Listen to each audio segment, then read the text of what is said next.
Hey everyone, welcome back to CryptoCache. Thank you so much for joining me here. Happy Thursday to you and your amazing family. I'm assuming your family is amazing. I know mine is, and I hope you're having a great day. We're taking a look, of course, at Bitcoin. Big surprise.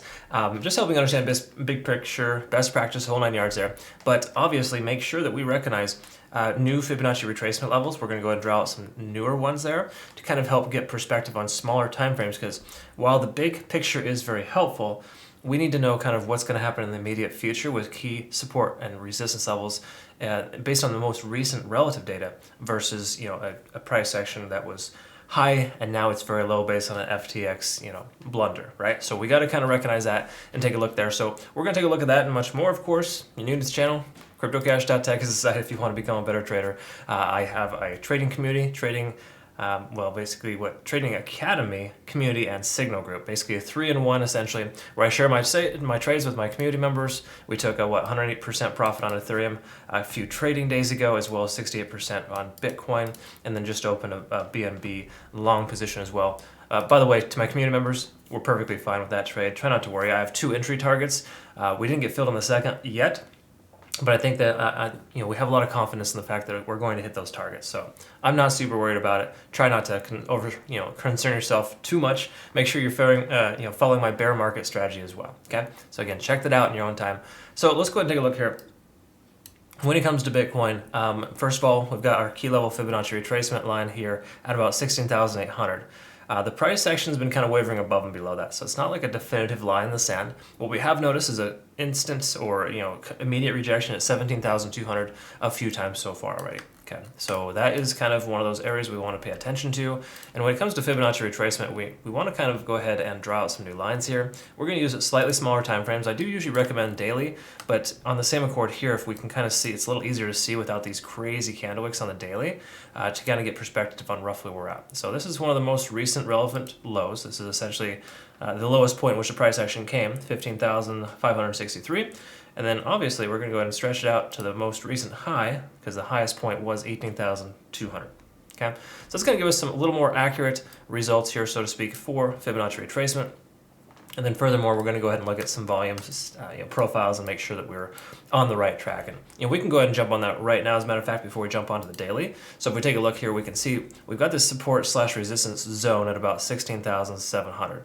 And I say zone because this area here, where we have the most amount of volume accumulation in the recent past, is it works as almost a magnet where the price action continues to waver up above and below, and then it's going to break in a definitive direction. The likelihood of breaking upwards is higher, but I think it would be a temporary break to the upside with a potential follow to the downside as just kind of something to kind of wrap your head around. In other words, we want to expect the price to come down. But I think in the immediate future, it makes more sense if the price were to increase. And we'll explain about that here in just a moment. So I'll explain what I mean by that. So take a look here at the daily. We can see some pretty standard stuff here. Again, more bearish than bullish, but you got to keep in mind we are starting to lose this momentum to the downside, right? So the moving average convergence divergence is potentially going to shift in an upward fashion here and intersect essentially in a bullish direction. Okay, now again, that's potential. There's no guarantee on that, but with us losing that momentum to the downside, it is helpful in understanding that we could see a recovery soon. We're more likely to see a recovery than not based on that sentiment, but once again, you never take a trade based on one thing. So if we take a look at the RSI, we're still 150 over 30, kind of just, we're going to be there for a little while. That's my speculation. Even if we come up to break some of these key level resistances there, about 17,600, we're still going to have that 50 on the RSI as a strong resistance level. So I do feel like we're going to have some trouble at 17.6. But between now and then, once again, we're pretty much range bound between 15.5 and 17.5. That's kind of the easiest way to kind of understand it or to summarize it, so to speak. All right. Now, range bound activity can be very beneficial. You can, buy high and sell low, and buy low, sell high. The whole 9 yards. You can work within that range fairly well. But again, it hasn't had a chance to break 17,200 yet, so we're not really sure how 17.6 is going to hold. All right, anyways, regardless of that fact, we were below all moving averages as well. We're going to be like that for some time. So in essence, the macro is absolutely bearish. Okay, so we got to wrap our heads around that. Bearish in the sense that it'll probably stay where it's at for some time, but I don't foresee us the price dropping super hard unless we have another FTX type of issue. There is speculation that something like that could occur, but at this point I think it's best to kind of base everything on the technical analysis, because we truly don't know what those fundamentals are looking like. But for right now, what we can see, and here's something to note as well, traditional markets are down by 0.5% and dollar index is up by 0.5%. So Bitcoin is doing fairly well, all things considered, and also are bleeding out a little bit with Bitcoin dominance being higher. So again, a lot of little things are kind of factoring in here, but generally speaking, it's not looking great, but it's also not terrible. I know that sounds weird. I say that quite a lot in a handful of my videos, right? It's not good, not bad. That's just how trading is. There's always a neutral scenario before it breaks either up or down. And I feel like we're at that point right now where we're going to see another push, another attempt to break that resistance level at 17.2, but we might need a little while to get there. Let's see if the 4-hour tells us anything. We see RSI on the 4-hour getting rejected still. Okay, so here's the thing. We see 50 on the RSI consistently hitting that. This is a bullish type of convergence here where the price action's having difficulty getting above that level, but also retesting it multiple times. Okay, so again, the likelihood of a break to the upside seems much higher just because we keep testing and knocking on that door. If we take a look at the MACD, we can also see that while we did lose some momentum here recently, it is starting to gain again, or we got tentative bounce, if you will. Again, this is still early and premature based on one 4-hour candle, and that's not necessarily what we want to base our conclusion on here, right? So again, a lot of little things are factoring in here, but I would say that we're still seeing some bullish tendencies, but if we can break above 50 on the RSI, that'll be a very strong indication that we're going to be continuing this uptrend, okay? And again, this is not a super strong uptrend, but it is a slight bullish convergence on the RSI.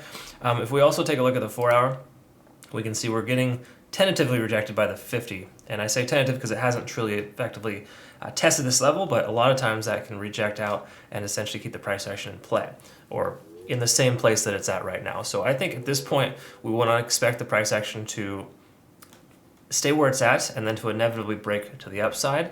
But again, this is solely speculation, just based on the most recent data. And again, macro is telling us the price action is going to go sideways or down.